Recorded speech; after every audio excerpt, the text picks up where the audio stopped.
Hello, hello, hello, and welcome to the Week Unspun. It is a weekly live look at the world through the eyes of PR professionals from around the world. My name is Farzana Baduel. I am in London. I'm David Gallagher. I'm also in London. And I'm Doug Downs, and Canada is Rocky Mountains. Now, I say this every week. What a week.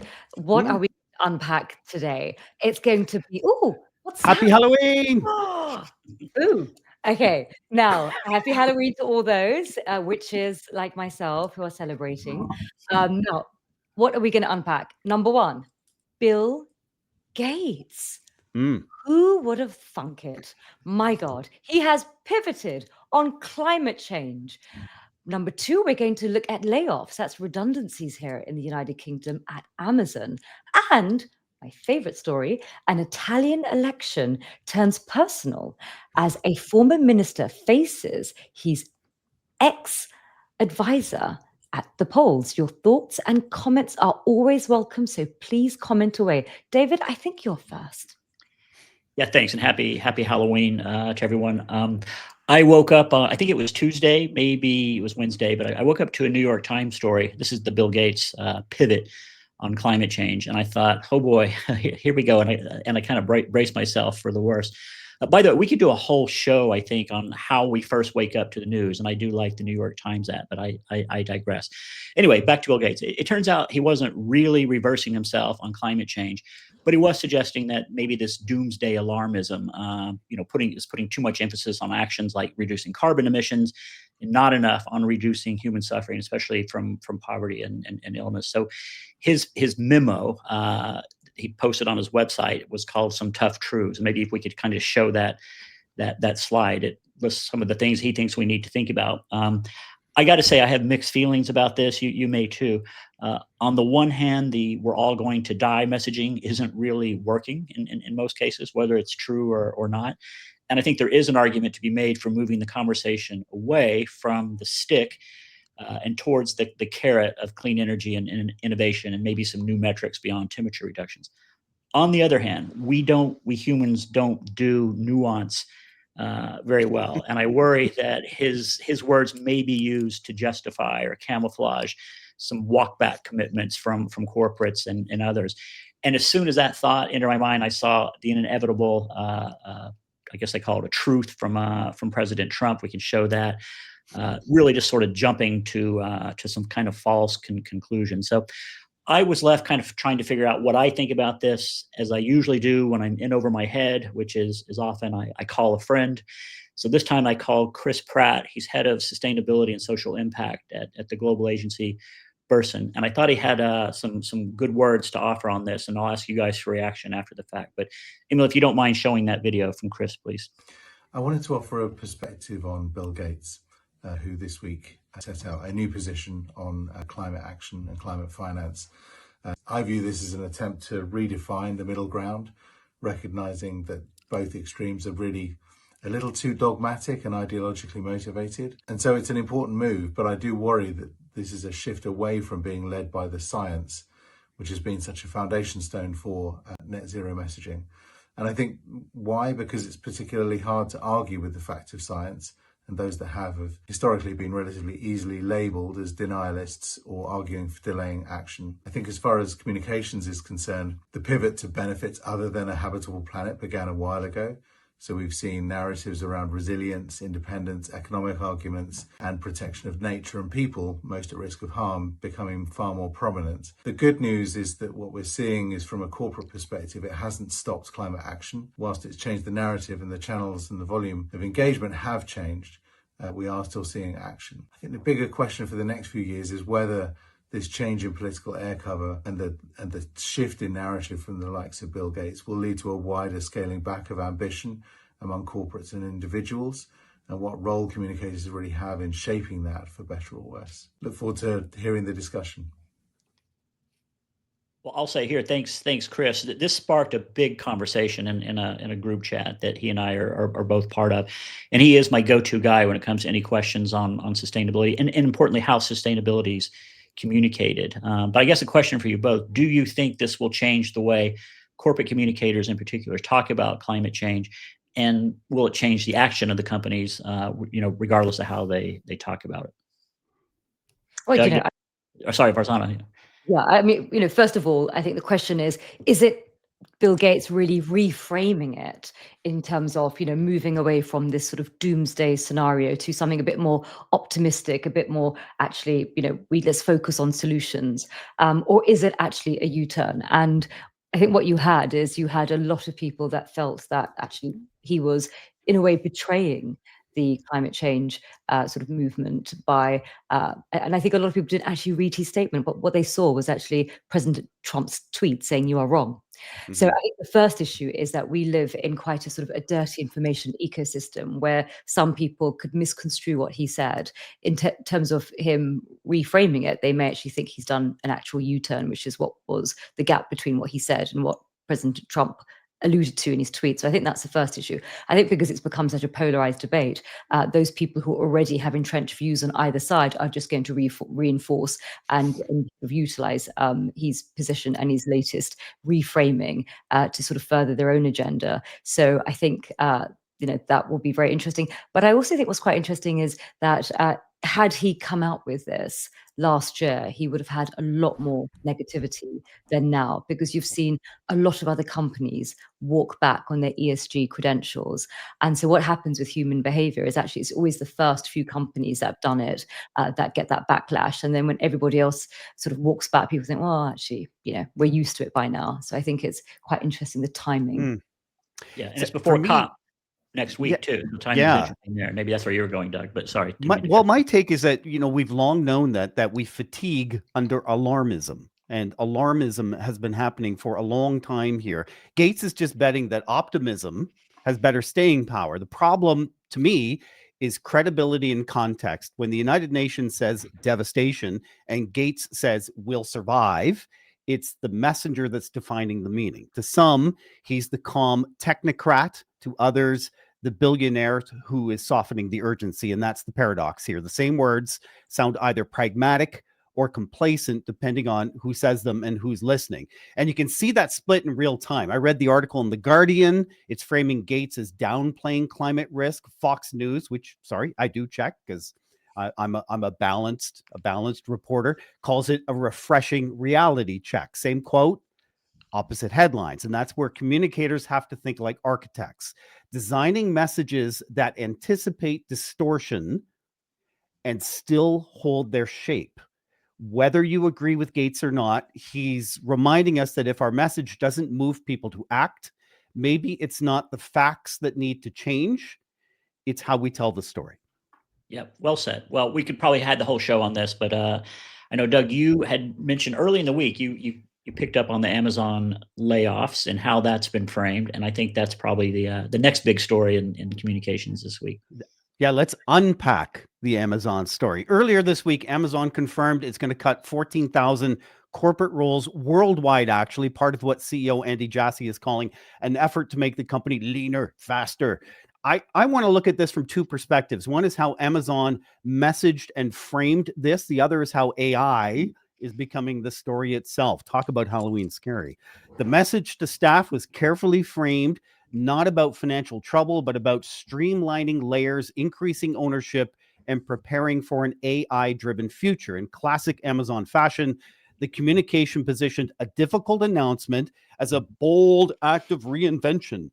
It's a reminder to communications professionals that tone, timing, and framing can shape how even the hardest corporate news is received, turning what could read as a corporate setback into a story of strategic renewal. But when you look closer, and the subtext becomes even more relevant to our industry in PR, Amazon's statement makes artificial intelligence the rationale for this restructuring, calling it the most transformative technology since the internet. That's where public relations pros are paying attention.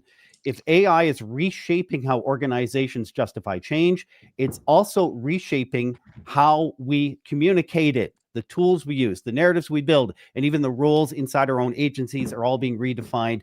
This isn't just Amazon's story. It's a glimpse of the future that we're all getting ready for. You want to go first, Farzana? I do have some thoughts on this, but I don't want to crowd you out. Yeah, sure. I mean, First of all, it made me think about during COVID, Airbnb had to make a significant number of layoffs, and they ended up, I think the CEO, was it Brian Chesky? He wrote this incredible letter that of course goes public, and it just was a masterclass in terms of empathy and leadership. And instead of receiving hate for the huge amounts of layoffs, he actually received a lot of positivity. And actually his letter, for those people who want to Google CEO Brian Chesky, letter to employees for redundancies, that letter became a case study in PR world in terms of how to deliver good news in a human way. Now, looking at Amazon, I think that using AI, and of course, a lot of organizations are in a similar boat, is the bogeyman is already there for redundancies. It's AI. And previously companies would be really worried about talking about redundancies because, does it mean that their business is failing, for instance? But now actually AI gives a cover to a lot of companies, because then it sort of helps in terms of their positioning as, we are at the forefront of this emerging technology. It gives reassuring signals to stakeholders such as shareholders, investors, etc. And so, and also you have to think about the employer brand.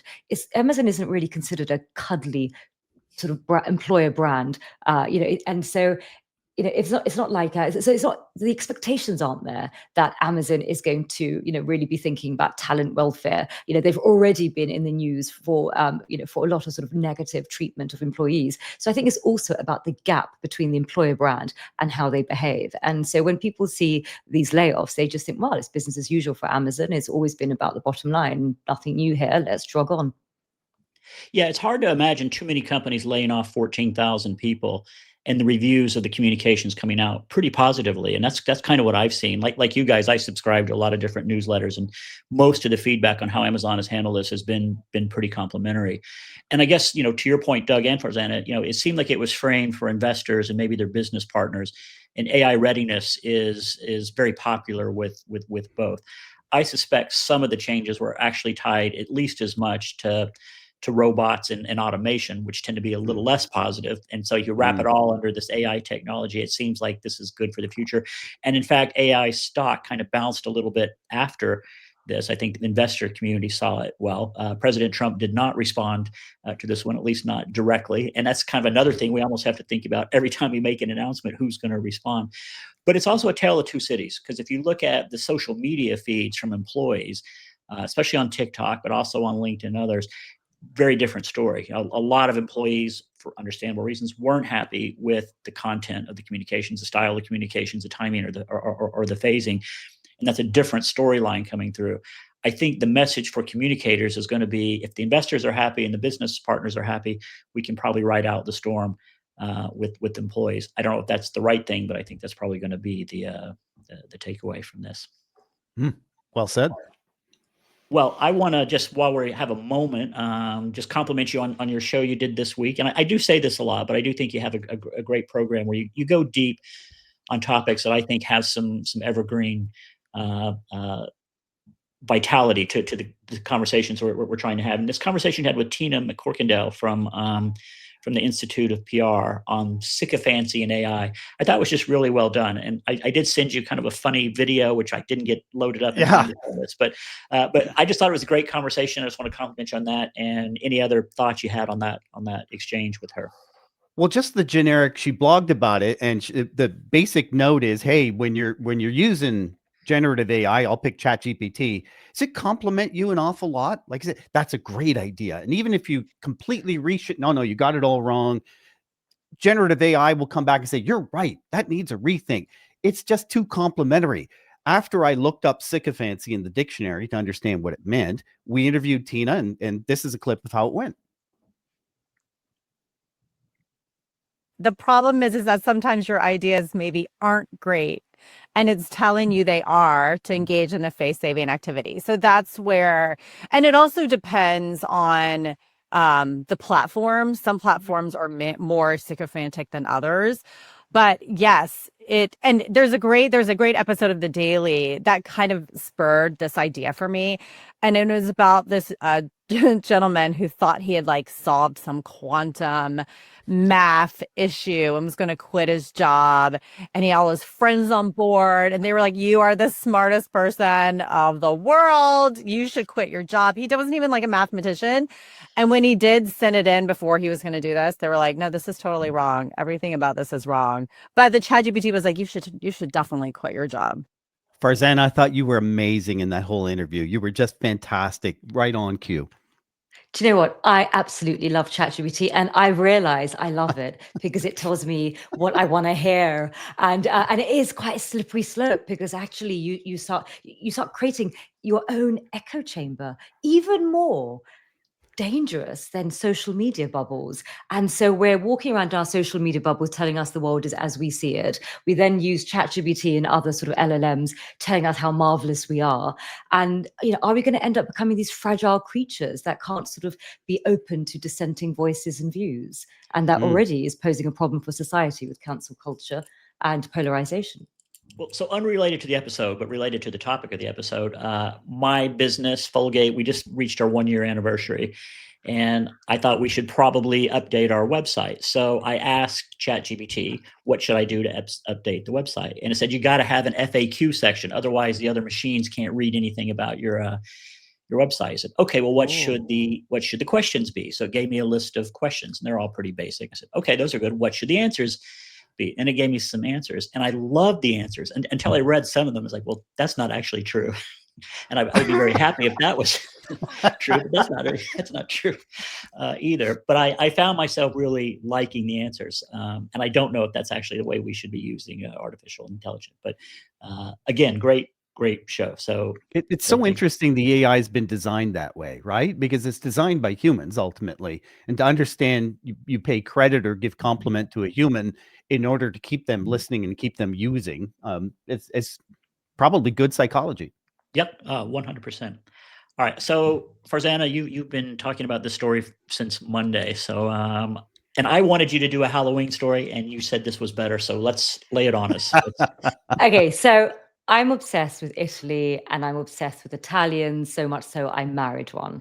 Now, I have always been fascinated by their culture. My family from Pakistan, my husband's family are Italian.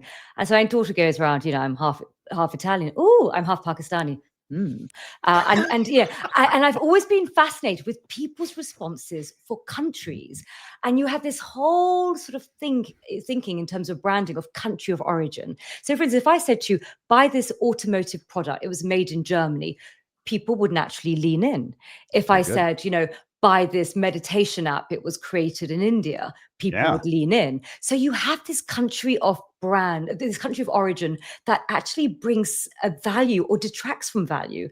And how a country sort of, what news stories come out of that country shapes that sort of halo, which has an impact upon trade and all other areas. Now, going back to Italy, so I don't really follow Italian politics. And all of a sudden in last year, I started coming across this, the culture minister back then. He was a junior culture minister called sort of Vittorio Salvi. And he was accused of possessing and exhibiting a stolen 17th century painting. I thought, gosh, only Italians would have a culture minister that would actually steal a 17th century painting. Most of, the rest of us sort of Brits would, kind of be happy to, stealing just pure hard cash, but a 17th century, and it sort of made me laugh. And some people say, "Oh, that's so Italian," when they see in the comments. And then there was another story that broke between another culture minister called Sangiuliano.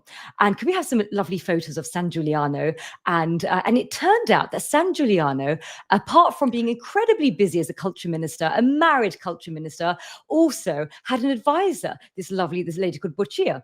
And he ended up, according to her, embarking upon an affair. He then denied it. Ooh. She then became this influencer and she was referred to as this assassin, because what she did, she had these glasses that took pictures of all the official documents, and she kept it. So when her lover no longer played ball with her, and she then became very angry, and so she started on her social media releasing policy documents. And she used PR techniques. She kept her powder dry. She didn't dump everything at the same time. She understood that to really create damage, and this is what people learn in opposition research in politics, is you've got to do that drip, drip, drip, drip, drip feed. So she was dripping all of these sort of, official documents. And in the beginning, his party was like, no, it's just a personal matter. But of course, she started dumping all of these policy documents. And then his position was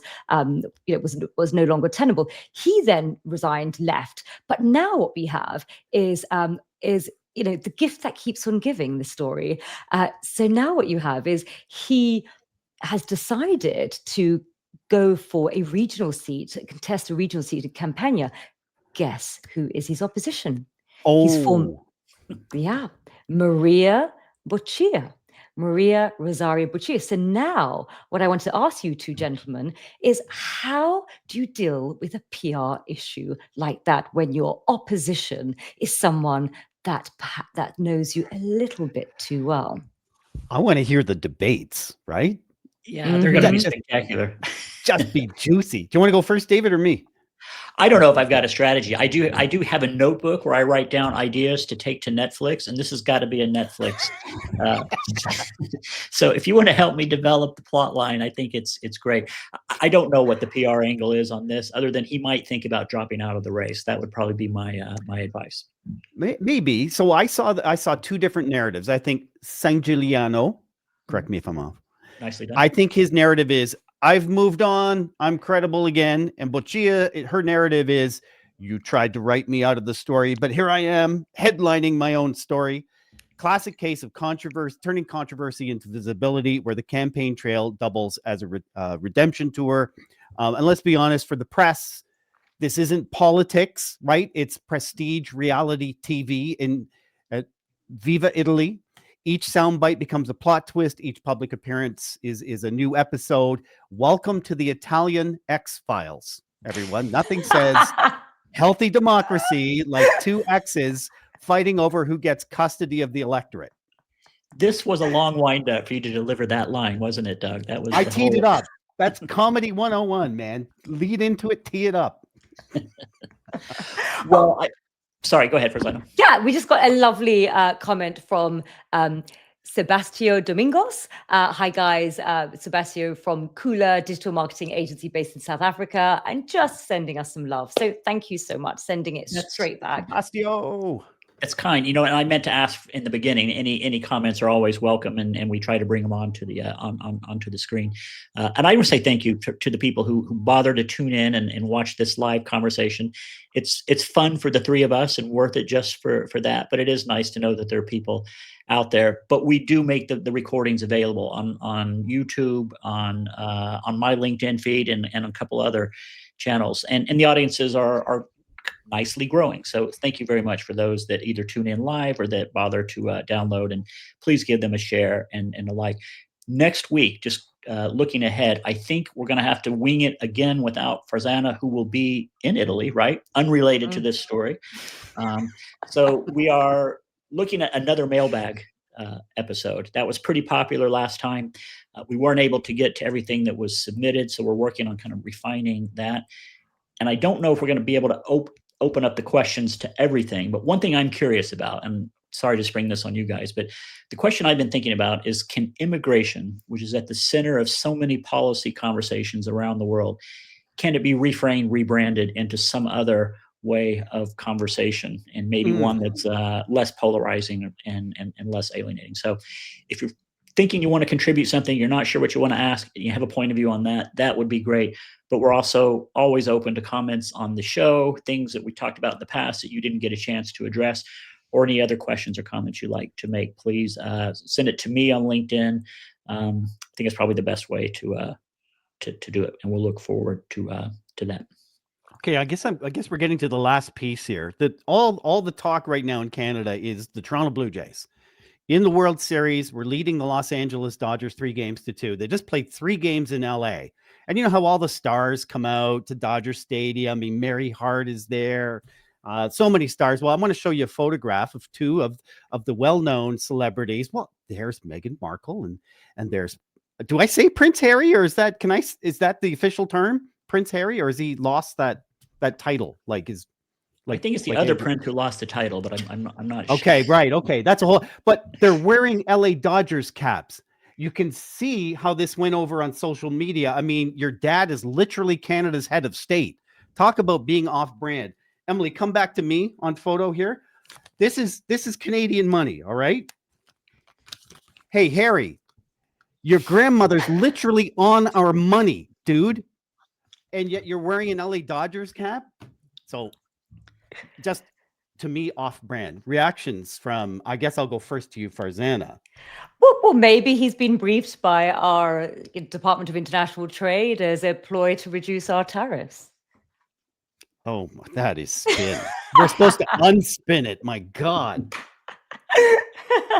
I think LA is their home now, and I think they just made a bold branded statement about that. But actually, a statement that probably isn't reflecting most of Americans right now in terms of who people are really rooting for in this World Series. They ain't representing the USA there with that hat. No way. That's a whole other story about whether the World Series is actually a World Series when baseball isn't played everywhere in the world. So I was glad to see teams from 2 different countries playing in this one, and I am rooting for Toronto, Doug. Go Blue Jays. Game 6 could be the World Series later tonight. That's kind of overnight UK time, but later tonight, that could be it. Okay, final thought for the day. I'm going to turn to... Oh, go ahead. Before you do, we just have a lovely comment from one of my favorite people, Anne-Marie. She's just clarifying that he is a prince, so do refer to him, Thank you. please. Prince Harry. Does he deserve wearing a Dodgers cap when your grandmother is on our money? Well, Anne-Marie says he was sitting in the Dodgers box, so what should he have done? It's just good manners. Prince of a guy from a Canadian perspective. That's all I'm saying. Final thought from Marjorie Pay Hinckley, quote, home is where you are loved the most and act the worst. That's all the time we have today. Special thanks, as always, to our Gold Star producers, Emily Page, David Olajide, and special credit today to Bella Baduel. Thank you, Bella. The Week Unspun is a co-production of Curzon Public Relations, Folgate Advisors, and Stories and Strategies. See ya next week. Happy Halloween. Ooh.